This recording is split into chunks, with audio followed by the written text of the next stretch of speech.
Welcome to Movies in the Making. In today's episode, we are going to be looking at the 2012 epic fantasy film The Hobbit, An Unexpected Journey, originally released by Warner Bros. And directed by Peter Jackson. Here, we will dive deep into the story of the production of this film. The book might be small compared to The Lord of the Rings, but with a trilogy made based on it, so much had to happen during production. So, sit back and enjoy the show. You're all in for an unexpected ride. The Hobbit trilogy is adapted from one book written by J.R.R. Tolkien in 1937. Although it was published before The Lord of the Rings, the films based on that book were adapted into a trilogy of films first because, at the time Peter Jackson adapted The Lord of the Rings, he considered The Hobbit to be more simplistic, whereas The Lord of the Rings books were longer and more complex. The other reason was the copyright problem with the Hobbit book. The rights to the book were held by United Artists. After the critical and commercial success of the Lord of the Rings trilogy, New Line Cinema sought interest to develop more adaptations of Tolkien's work. However, Chairman Robert Shea refused to allow Peter Jackson to direct then potential films after a lawsuit Jackson filed to New Line for not giving him enough creative freedom. Besides, United Artists still retained the rights to the Hobbit book at that point. To adapt The Hobbit required New Line to collaborate with Metro-Goldwyn-Mayer, United Artists' owner. Jackson reluctantly returned to adapt the book, along with Fran Walsh and Philippa Boyens, who wrote for the Lord of the Rings trilogy. The announcement happened in December 2007 when New Line itself released The Golden Compass, itself based on the 1995 novel Northern Lights by Philip Pullman, a film that bombed so heavily at the box office that New Line eventually folded into Warner Bros., which is why the studio has never released a single film all by itself since. This is also why the Hobbit trilogy is primarily distributed by Warner Bros. The Hobbit trilogy struggled to maintain a director before solidifying it would be Peter Jackson. Initially, Robert Shea decided to have Sam Raimi, known for The Evil Dead, New Line Cinema 1981, and Spider-Man, Columbia Pictures 2002, based on the Marvel Comics character, at the helm. However, in April 2008, Guillermo del Toro, known for The Devil's Backbone, Sony Pictures Classics 2001, and Pan's Labyrinth, Warner Bros. 2006, was announced as director despite his lack of interest in Tolkien. However, he left in May 2010 in what was the most difficult choice he made in his life. Eventually, Jackson took over yet was worried because the film was not officially greenlit yet. Filming finally commenced on the 21st of March 2011, requiring Jackson to remove all of Del Toro's contributions so that he, Jackson, could start off everything fresh. Martin Freeman was cast as protagonist Bilbo Baggins because Peter Jackson was desperate to have him as that role, elaborating that Freeman was born to play the role. Jackson described Freeman as intelligent, funny, surprising, and brave, exactly like Bilbo. The actor had previously featured in the BBC One comedy series The Office and the drama series Sherlock, which also featured Benedict Cumberbatch, who would portray Smaug in the latter two films of the trilogy. Just like the Lord of the Rings trilogy, the Hobbit trilogy was filmed in New Zealand, Peter Jackson's home country. However, this was almost impossible because it was undecided then if actors could be categorized as independent contractors or those who worked full-time. This also came down to if filming crew had their authority to unionize. This issue led Warner Bros. Threatening to film the trilogy elsewhere unless New Zealand changed its labor laws, a decision the country refused as it would result in so many workers losing their jobs. The law became known as the Employment Relations Film Production Work Amendment Act 2010, or the Hobbit Law. There were many filming locations that were used for the Hobbit trilogy. With An Unexpected Journey, one location included Hobbiton, which had previously been used for the Lord of the Rings trilogy. New filming locations for An Unexpected Journey included Piopio, the striking cliffs, otherworldly limestone formations, and ancient forest of Mangautaki rocks in Piopio seem almost purpose-built to serve as the perfect setting for Middle-earth. This scenic location, with its dramatic and timeless features, was used for several key scenes. It stood in for the mystical Trollshaw's forest and Stadel Farm, where notable moments unfolded, such as the dwarves' arrival at a destroyed farmhouse. Additionally, it was the backdrop for the thrilling attack by the Gundabad wargs and orcs. The landscape's unique, almost surreal characteristics add a level of authenticity to these critical scenes, making it an essential part of the journey through Middle-earth. The Goblin King scene was filmed at the Wellington Caves, specifically the Waitomo Caves in New Zealand. The natural limestone caves in the Waitomo region, with their narrow, twisting passages and subterranean chambers, provide a perfect setting for the dark, damp, and ominous atmosphere of the Goblin King's lair. The location was chosen for its dramatic, cavernous environment, which matched the descriptions in J.R.R. Tolkien's book of the vast, underground goblin stronghold.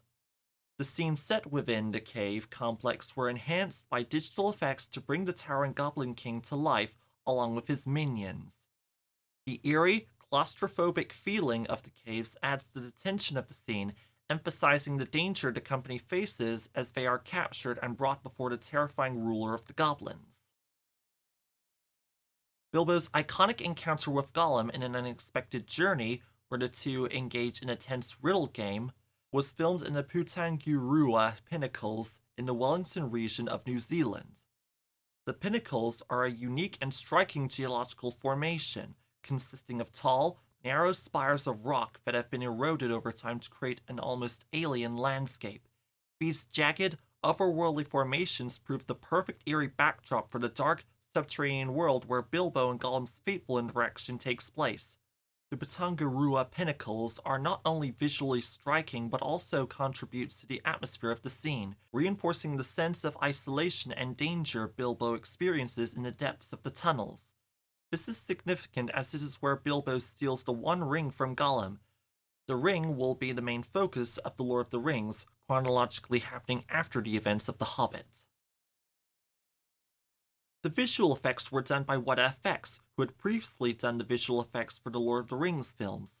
The supervisors were Joe Lettery, who co-won the Academy Award for Best Visual Effects for the Lord of the Rings trilogy, Eric Sandin, Chris White, and Matt Aitken. The animation supervisors were Dave Clayton and Eric Reynolds. The visual effects team at WhatFX relied on cutting-edge technology, including the use of motion capture, digital compositing, and 3D modeling, to create the rich world of The Hobbit that was a seamless blend of practical effects and CGI. Howard Shore returned to compose the soundtrack for the Hobbit trilogy. His work on the Lord of the Rings trilogy gave him high acclaim and the Academy Award for Best Original Score for both The Fellowship of the Ring and The Return of the King. So Peter Jackson felt that he would be perfect for returning to do the score for the Hobbit films. His music, like the films themselves, had to bridge the gap between two distinct narratives while maintaining the rich, emotionally resonant soundscapes that had made his earlier work so beloved. Shore's return was not only the logical choice, but also a testament to his ability to create music that resonates deeply with audiences, both familiar with and new to the world of Tolkien's Middle-earth. As the credits roll, the Song of the Lonely Mountain plays. It was written by Howard Shore and performed by Neil Finn. In the film, before the company begins their quest to retrieve their stolen gold, the 13 dwarves sing a song called Misty Mountain. Song of the Lonely Mountain shares its melody with Misty Mountain. Finn was commissioned by co-writer Philippa Boyens and, after accepting the offer, decided to listen to Dwarvish language audio recordings to create lyrics that sounded Dwarfish, a task he considered difficult. To show sincere respect to J.R.R. Tolkien, the author of the book himself, Finn even included phrases such as "far away, the misty mountains cold," and "long forgotten gold," which sounded close to the spirit of Tolkien. The Hobbit book by J.R.R. Tolkien has a total of 19 chapters. Unexpected Journey covers the first 6. Because the book was originally made for children, hence part of the reason why Jackson decided to adapt The Lord of the Rings first, as that book felt more sophisticated to him, it is short compared to the Lord of the Rings book. Consequently, some scenes were elongated to justify the Hobbit adaptation as a trilogy, just like The Lord of the Rings. An example of a scene added included featuring Radagast the Brown, a character who is absent from the Hobbit's book yet briefly mentioned in the Lord of the Rings book, so that an unexpected journey would tie more closely to the Lord of the Rings films. Another example would be where Gandalf meets Saruman, Galadriel, and Elrond, something that does not happen in the source material that is meant to focus exclusively on Bilbo. Likewise, some elements from the book are also condensed. One major example is that, while Gandalf's encounter with the White Council happens as just now discussed, Bilbo and the company seek shelter at Rivendell for a brief time, as opposed to many weeks in the book. This condensation also affects the broader narrative, as it reduces the time spent on the character development and exploring of the setting, focusing instead on advancing the plot. As of the 4th of December 2024, The Hobbit, An Unexpected Journey has 64% critics rating on Rotten Tomatoes, a 58 out of 100 score on Metacritic, a 7.8 rating on IMDb, and a 3.5 rating on Letterboxd. The film's budget was between $200 million and $315 million, and it grossed about $1 billion and $17 million during its theatrical release over the course between the 14th of December 2012 and the 25th of April 2013. The critical reception for the Hobbit trilogy, let alone An Unexpected Journey, was not as positive as that for the Lord of the Rings trilogy. Common criticisms the film encountered included its perceived elongation of the source material, the inability to recapture why the Lord of the Rings films resonated almost universally with audiences, and for its decline in CGI quality and frame rate issues. And that wraps up our deep dive into the making of The Hobbit, An Unexpected Journey. We've journeyed through the struggle Warner Bros. Faced with securing the rights to the source material, the new filming locations used for the film, and how the film differs from the source material. An Unexpected Journey was the first installment of a trilogy that attempted to expand upon a highly acclaimed trilogy.